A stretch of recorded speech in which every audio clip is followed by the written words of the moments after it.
welcome to this explainer. Today, we're diving into an absolute game changer, a complete evidence-based toolkit for your sexual health.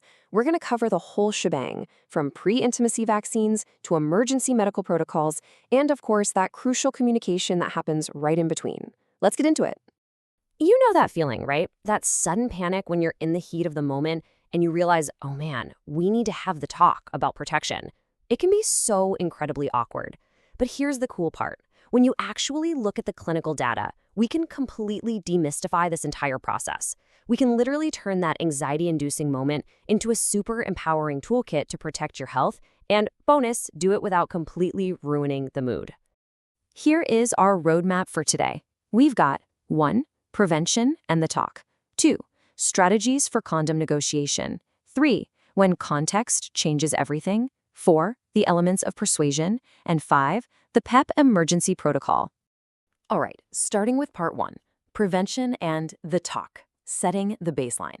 Because, believe it or not, safe sex actually begins way before the bedroom.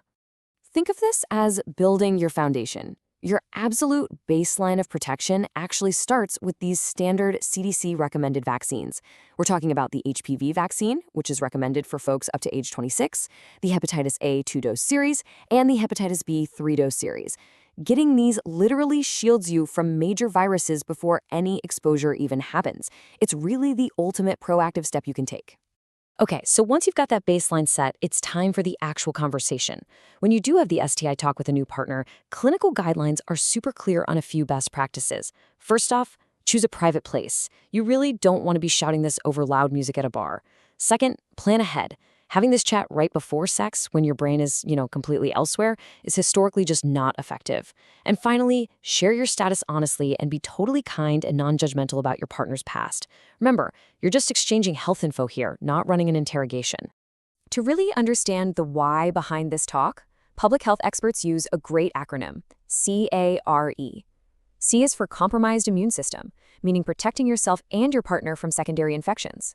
A is for altruism, just showing genuine care for the other person's welfare. R is for reinfection risk, which is a great reminder that even if you both have the same STI status, getting reinfected with a different viral strain is still a very real danger. And E is for evidence, because the scientific evidence absolutely, definitively shows that latex barriers prevent transmission. Moving into part 2, strategies for condom negotiation, the clinical data. Having the talk is one thing, but actual follow-through in the heat of the moment, that's a whole different ballgame. I found this absolutely fascinating. A PMC study actually tracked young women over a 30-day period just to figure out exactly how they advocated for condom use in real life. They narrowed it all down to 6 distinct strategies. There's withholding sex, making a direct request, using seduction to bring the condom in, relationship conceptualizing, which basically means pitching it as something healthy for the couple, giving risk information about STIs, and finally, deception, like, say, claiming you need a condom to prevent pregnancy when you're already on the pill. And out of all those approaches, the data was crystal clear. Withholding sex, making it 100% clear that intimacy is off the table without a condom, was statistically the most effective strategy. Hands down. It's a very direct, assertive boundary, and it yields the highest rate of actual condom usage. Let's look at part 3, when context changes everything, partner type and alcohol. Because as the data reveals, there is definitely no one-size-fits-all approach here. For instance, let's look at non-casual partners. Because of the security you have in a steady relationship, the data shows women actually have a lot higher success using those assertive tactics, like withholding sex, with steady partners, compared to casual ones. And surprisingly, even indirect strategies, like deception, are more effective with a steady partner. This is likely because an indirect approach helps dodge a negative reaction from someone they know really well.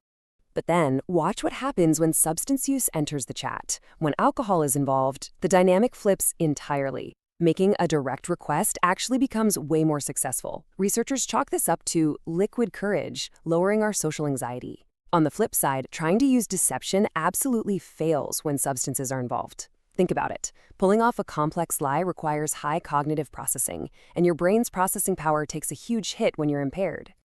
All right, part 4, the elements of persuasion, a harm reduction toolkit. How do we actually pull off these negotiations without completely killing the vibe?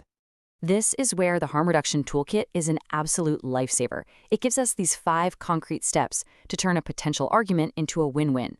Step 1, respect your partner's concerns.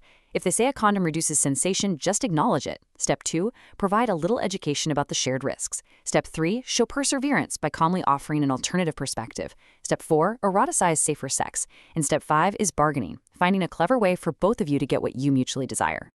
Let's zoom in on step 4 for a second, eroticizing safer sex.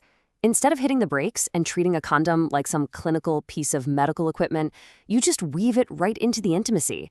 Saying something like, hey, I know ways to use condoms that will actually get you way more turned on, completely transforms the moment from a clinical timeout into a really fun invitation. Now for part 5, the PEP emergency protocol. After an exposure. Because let's be real, we live in the real world. Things happen. What do you do if the preventative steps fail? A condom breaks or an unplanned exposure occurs? Enter PEP, which stands for non-occupational post-exposure prophylaxis. Per CDC guidelines, an exposure to HIV is a legitimate medical emergency because the virus can establish an infection incredibly fast, often within just 24 to 36 hours. So PEP is basically your medical emergency safety net. It's a multi-drug regimen that can literally stop HIV in its tracks if you take it correctly. But here is the absolute most crucial point: 72. That is the maximum number of hours you have after an exposure to start the PEP regimen for it to actually work. Seriously, do not wait. And the good news? Any licensed prescriber can get this for you, so heading straight to an urgent care or the ER is perfectly fine and highly encouraged. And then there is the number 28. That's the number of days you have to continuously take this safe 3-drug antiretroviral regimen. To make absolutely sure the virus is wiped out and the infection doesn't take hold, you have got to commit to taking those meds exactly as prescribed for all 28 days. No skipping. Now, before you start, a prescriber is going to run some baseline screenings. That includes a rapid HIV blood test just to ensure you don't already have the virus, a pregnancy test, liver enzyme checks, and standard STI screenings. But, and this is a massive but, the CDC advises that if those rapid HIV results aren't immediately available, the clinician should administer that first dose of PEP right then and there. You can always stop taking the medication later, but you literally cannot buy back lost time. And if you're sitting there wondering, is jumping through all these medical hoops really worth it? Just look at the data. Early clinical studies showed that post-exposure treatment reduced HIV infection by a massive 81% compared to doing nothing. The science works, guys. You just have to act fast and stick to the guidelines. So as we wrap up this explainer, I want to leave you with one final thought. Your sexual health isn't just something that passively happens to you. It's something you actively, intentionally manage. Now that you're armed with info on baseline, vaccines, data-backed negotiation tactics, and the 72-hour PEP protocol, you really don't have to leave your health up to chance anymore. So what step are you going to take today to make your sexual health an open, empowering conversation? Think about it. Keep learning, stay safe out there, and I will catch you in the next one.